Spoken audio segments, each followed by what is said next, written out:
Today's video is sponsored by CordBag, my favorite filmmaker tool for organization. Be sure to stay tuned for a special discount code only available to all of my DogTimes audience members. All right, folks, I'm reporting to you from Rhode Island, North Providence. It's a beautiful day out here, 69 degrees. Why am I traveling around the country? Well, you're gonna have to check out the Instagram for that, or my other upcoming channel, documentary series channel, at Local Calls Photo, both on Instagram and YouTube. But that's not what today's video is about. Today we are breaking down Dune Part 2.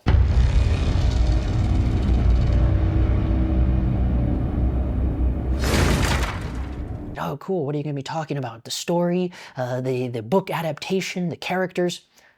No. We're not talking about any of that. All I'm concerned with, and all we're going to be talking about today, is the cinematography and the lighting.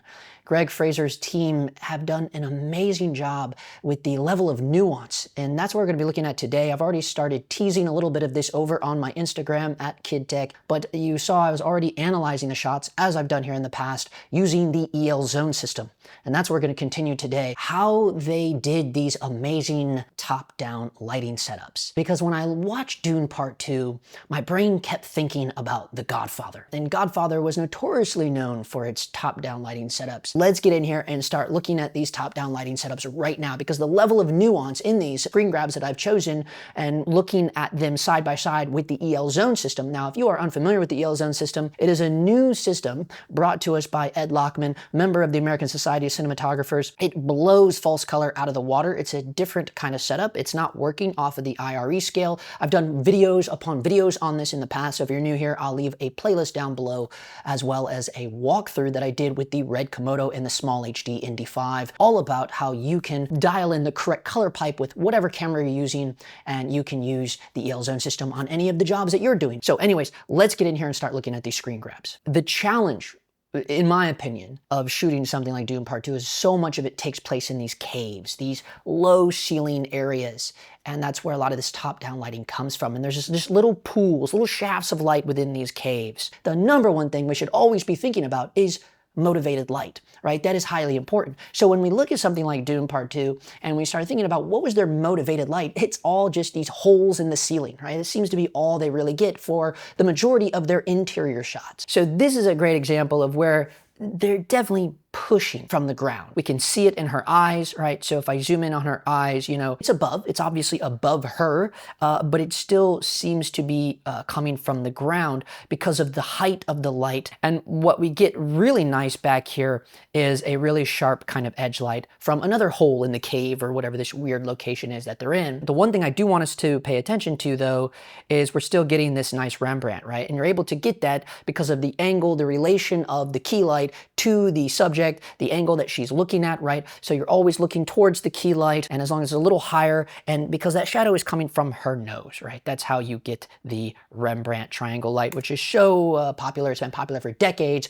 within Hollywood and everywhere else. Now with the EL Zone, we can perfectly see the Rembrandt. We can see these low levels. There's nowhere on the image that is even hitting middle gray on the reality of stops of light, all right? On the key side of the face, the highest we are going is a half a stop under. Okay, so that's what all of this is. This is half a stop under, half a stop under. We don't start feeling above middle gray until we hit this edge side over here. And that's what this is. Now we're hitting a half a stop over, right? But none of this is quote unquote perfectly exposed, okay, which would be 18% middle gray. And this is what I talk about all the time over on my Patreon, is that we never want to be hitting exact middle gray. I used to fall into this trap a couple years ago as well. We're using our meters and we're looking at the exposure, we're looking at our false color or your EL Zone or waveform, whatever the hell you like to use for exposure, okay? I feel like we're all trying to dial in things at middle gray. But the reality is that middle gray is just the base. This is a great example of this. Very rarely are we ever shooting to exact middle gray. We're using middle gray to base where our other exposures are going to land. And this image is a great example of that. It looks pretty well nuanced. But because this is a low light image, right? If this was perfectly middle gray, this key side of her face, it would not have the level of nuance that it does. And the only way we're able to see this edge light really pop, one, it is a different color temperature, right? Let's take note of that. This is clearly a cooler temperature versus the warm temperature that's falling on her face, right? It's not a huge extreme jump in terms of color temp, but There is a difference there. But the main thing we want to know is that that edge light is the brightest part of the image. It's actually a half a stop over. Now, how do we know that? Well, it's because the EL zone is telling us that. And this is what we have to really pay attention to with EL zone. It's showing us where dark skin tones should lie, which is half a stop to one stop under, and it's showing us where lighter skin tones should lie, which is half a stop, one stop over. And this also applies to photography. Very rarely are we putting things at directly in the middle of quote unquote perfect exposure of 80% middle gray. Because if we did that, in my opinion, that's where we get what we refer to as a flat image. There's also the reality that almost every camera places middle gray at its own level, right? So I've talked about this in Instagram Reels and YouTube Shorts as well. You have to really understand and know your sensor, which I've done a whole video on as well. I'll leave a link to that down in the description below. Let's move on here. Here's one where we can look at a wider shot, okay? So here is like an ultra wide shot, maybe, I don't know, a 21, 24 mil. There is some sort of source, right? Some people like Hurlbut might call it the room tone. So we feel a bit of that room tone and we can see it, right? We can see this kind of pool of light collecting in the middle of the floor. Something else we can notice though is this little shaft of light here. We have little shafts of light here. We have this wall completely illuminated. However, as you'll notice, they're definitely skirting off whatever is hitting down here because we're not getting any spill up here at the top of the image. So let's open this up with the EL zone and see if we can understand this a little better. Something my eye didn't even notice, these little pools of light over on this side of the image as well.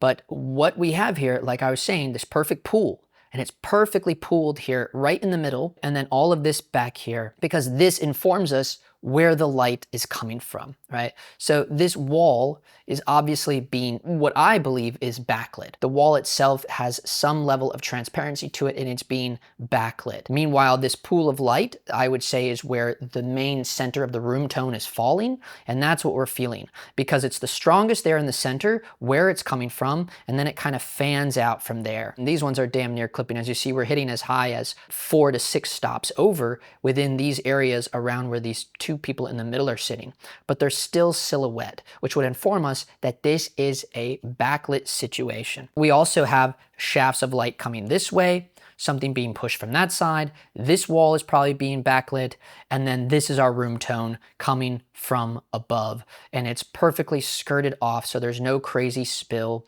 So we can feel silhouettes, and we can feel these shafts of light where they land. And again, the hottest part of the image is deep within the frame. It's not this pool in the middle. That's not the hottest part of the image. The hottest part of the image is dead center in here behind these two perfectly placed people. Now I want us to pay attention to the composition of the image. So you'll notice they have this triangle set up and these two people directly in the middle of that triangle. So now these two are a point of the triangle. This is a point of the triangle. This is a point of the triangle, okay? And now you have a perfect triangle. Just so happens to be the center of the frame. So this is something that goes way back to my theater days. If you're brand new here, I do have a master's in theater. So this is a big, big thing in the theater world. These two worlds play with each other all the time. So that's when I say, when I tell people I've been working in the entertainment industry since I was a teenager, that's because I started in the theater world. Because to me, theater, film, it's all entertainment, which it is, right? Some of our greatest actors of all time came from the theater world as well, okay? But something they train you in theater in terms of directing theater is triangles, okay? Everything that happens on a stage is triangles. And here we see it again with this image, this composition, which essentially is a stage, but it's a sound stage. This is no accident. This ties in perfectly with what I've been saying about the Bob Ross painting theory, where the brightest part of his paintings was always in the background. You never put bright areas of your image in the foreground, right? Because the whole point of this is because we're drawn in. We're drawn in to the frame.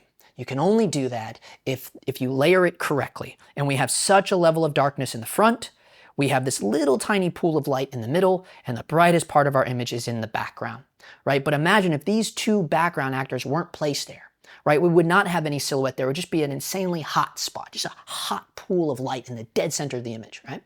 Well, let's make it cool, right? All of these people are silhouette. Let's put two more people right there. They just happen to be in the center of the vortex of the triangle, adding that extra layer. This level of mastery of Hollywood filmmaking, in my opinion, there are never just throwaway images. All right, I want to take a break and talk about today's sponsor, which is one of my favorite companies, not just because they're Swedish, but because their tools for organization are really rad, and that is cord bag. I just wanted to share with you how I've been using cord bag products while I've been traveling across the country. So we'll talk about what's inside of here, but there's a lot more of these. I gotta show you what's in my AKS right here. This is my AKS Pelican, and these are all the cord bags that I bring with me. We have cables, we have grip. Literally, I love these little grip clamps. These are bullet clips, we call them, or maybe you recognize these as C47s, aka clothespins. You can never have enough of those. All the drives and things that connect to my MacBook for editing on the go. First aid kit, you always need that. This is my tools. This one is, like it says, AKS. Tons of camera AKS in here. All of my cable ties, things of that nature. They make cool little embroidered patches that you can put on here. My favorite feature of the cord bag products is the YKK zipper with the weather protected kind of seal that they put on there. I absolutely love that. There's things for mole grips on the back, but then also on the inside here, there is another compartment, and we can open that up. So you can drop a little Apple AirTag in there. And then you'll notice this huge one that I was showing you. I have so many different cameras that I'm taking on this trip. The Leica M6, the Leica M10, the Sony FX30, and my Super 8 camera. So there's lots of batteries that need to be brought in every night and charged, whether we're, staying at the campground in the RV, which I'll give you a quick shot of the RV here. That's our big land yacht. It's a Ford Coachman Catalina Sport. Whether we're charging there, like at a campground, or we're staying at a friend's house, or we're staying at the Airbnb, but this needs to be lugged in and everything needs to be charged. There's so many batteries, not just for the 4 cameras, but also for the audio situation, for doing Patreon and YouTube videos. And what I love about cord bag, they make these really awesome straps. So check this out, just really nice padded strap. And it's really smart the way that it like clamps on to the back of their bags. Absolutely love the cord bag products. So now let me show you what's in this. This is another one of my favorite products a cord bag makes, the Y wraps. So this is a medium-sized cord bag Y wrap, and what actually fits quite perfectly well in here is the Super 8. This is the Leica Super RT1. Here's a little bit of footage, just a sneak peek here. This is a really rad Super 8 camera. But yeah, it fits right in here in the cord bag Y wrap. 1, 2, 3, and then you just pull this portion over like so. Here's my favorite part. This is actually a cord bag hat. I can take off the camera, little embroidered patch there, and put it on the Y wrap that holds the Super 8. So there you go. Throw it in my wandered backpack and away we go. So guys, right now, Cord Bag is doing a special discount code for all of my audience members. Are you ready for this? 25% off any cord bag product. They got a lot of cool stuff right now. Check out these new travel patches, which are going to be good for me in the RV life. They also have these tactile patches for all of my guns and ammo users out there, as well as the brand new cord bag wall Mark II. So that's pretty rad. But if you need that for any of you guys who have actual studio setups, the cord bag wall, the cord wall is pretty badass. And they have a lot of fun, exciting new products that they recently announced at NAB, so be on the lookout because they have some fun new things like lid organizers that are coming in the very near future for all of our Pelican cases and things like that. So head on over there. Be sure to use the code DogTimes to save 25% off your entire order at checkout. Thanks for supporting the show. Now let's get back into the breakdown of Dune Part 2. This one's pretty intense, okay? This shot of Brolin here. Now they're deep in a cavern or something, right? I still feel a little bit of push coming from this way, right? And I only say that because his hand is a little hot here. The guitar strut is a little hot here. It seems like obviously this is, he's just backed off the pool of light. So like if I'm Brolin here, here's the pool of light. He's backed off a little bit, right?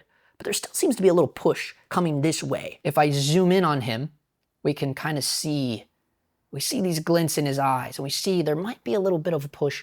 What is it? Maybe a B-board or something. There either is a push coming from this way, because look how hot his knuckles are. That's where I would argue the push is coming from the floor, from the ground. this way, this direction. If it was all coming from above, this would be a little hot. The top of the guitar would match the hotness of this. But the pool seems to be coming down and just hitting this area.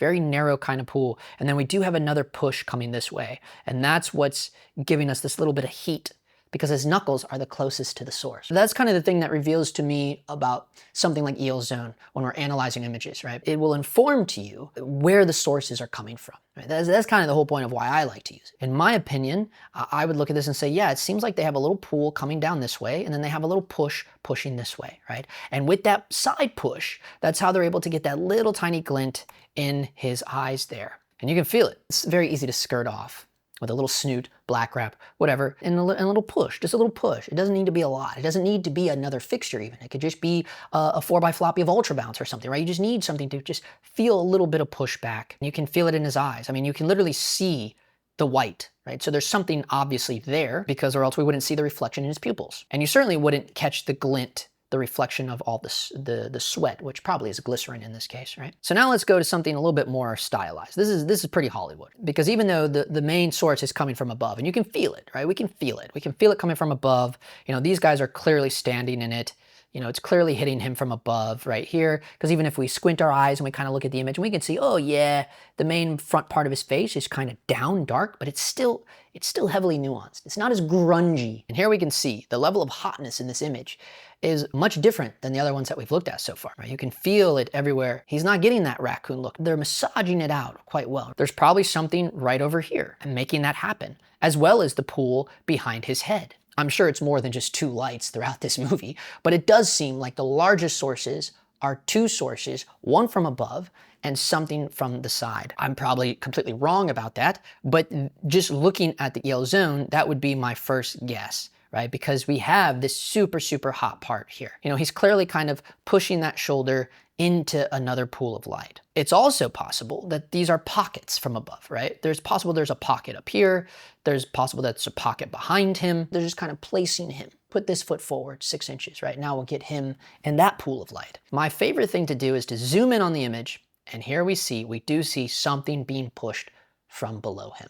You got to have that little bit of a pushback to avoid those super raccoon eyes, right? There is something, I don't know, is it Ultra Bounce? Is it a B-board? Some sort of poly, something pushing from below, pushing back up at him. This is a beautiful example of another huge wide shot of just huge pools of light. We obviously can tell it without even putting on the EL Zone. We have a pool here. We have a pool here. There's another one over here.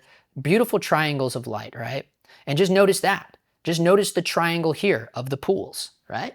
That's not coincidence. So many images are comprised with the backbone of geometry. I think when I look at this, I just think that this was super lifted in the grade. I don't know why I feel that way. Maybe not though. She does have I mean, look at again, talk about triangles. The sources of light from the reflections in her pupils is a perfect triangle. It's an upside down triangles, but they are triangles. Let's look at this one, because I love this one. And this one would be quite the challenge for lower budget filmmakers like you and I, because these metallic wardrobe or metallic props on set, it's always a huge pain in the ass because of the hot highs, right? Reflections, all of that. If we zoom in on our eyes, we can see quite a lot going on here, right? This looks like a pretty wild kind of setup, whatever this is going on. Definitely a pool from above. That's how we're getting so much hotness on top. But again, it also still feels like it is being wrapped around. Again, I keep talking about this two main lights. I'm sure there's more than two lights, but it does feel like two sources of light. Now, the one on the ground very well could not be an actual fixture. It could just be, again, like I've been talking, like an Ultra Bounce, some sort of modifier. Right? It doesn't necessarily have to be a fixture on the ground, but I do get the sense that the majority of these are these kind of two sources. Let's just call it two sources, right? It just seems to be the majority of these close-up shots. This one is very strong on the top down. You can tell with the EL Zone, right? Because she's not really getting much in here, but she is still getting this out of the shadows. And now we can see it big time with the EL Zone in her eyes. There's definitely still something being pushed this way to help just lift those blacks just a little bit. You can feel the wrap. When you just look at the actual grab, you can feel the wrap. I can at least. I mean, you can feel it. You can just squint your eyes and tell what the EL Zone was showing us. The level that was there, that's only a half a stop to one stop under there, but here it's like, 3 or 4 stops under, right? So you know that there's something being pushed this way. And we can see it in the reflection of her eyes. When you're tackling these top-down lighting setups, you have to remember it's not just light from above, right? Unless you specifically want those Godfather raccoon eyes, right? Which I don't think everybody's making mafia movies from the 70s. There is always something else at play to get this level of nuance, to get the eye light, to get this sense of it's dark, but it's not actually dark. And in the Hollywood realm of things, it's actually a lot of light.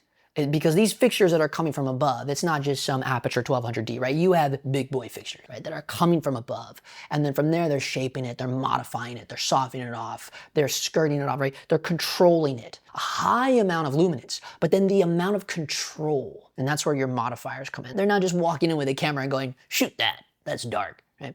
No one's doing that in Hollywood. But yet, I think the reaction is that's what we would like to believe is going on. But that's not actually what's going on, is it? I mean, this is a great image to end on. We can feel everything coming from above. It's literally numerically perfect, okay, in terms of the stop values of light. It doesn't feel like anything is being pushed from the floor on this one at all. It all seems to be perfectly curated, perfectly shaped, right? And notice that they've shaped it by, you know, blacking out this portion, this middle portion of it, just creating this perfect like H of light just falling on them. So kudos to Greig Fraser and his team over there. I think he had like 3 or 4 different gaffers on this job. There was a different gaffer. There was like a main gaffer, I think Jamie Mills, I think that was the main gaffer. And then there was like 3 other gaffers depending on what location they were shooting in, as well as, you know, then you have the second team gaffer as well. So the main takeaway that I would encourage you to walk away with is to think about that layering, right? Think about having the brightest part of your image deeper in the frame, in the background of the frame, right? Work your layers darker to brighter. And that's what's going to pull those people in. And that's just classic painting tricks, right? That's from the painting world. So that's why it's important to study things outside of cinema. Study old school photography. Go to a museum. Study paintings, right? Paintings were the original cinematography, right? Quite honestly. So those are the things that we should start kind of focusing on, start analyzing, right? And get out of this realm of having some YouTuber tell us what we should be doing in hopes that he's showing us a 1 + 1 = 2 kind of, like, look, this is the reality of it. If cinematography is an artistic endeavor, right? If cinematography is an art form, which it is, then we shouldn't be looking for a formula, right? We shouldn't be looking for that. And there are some very big guys out there giving us that, or thinking that they're giving us a formula. And I think I have a little bit of a problem with that, even though I used to subject myself to that thinking.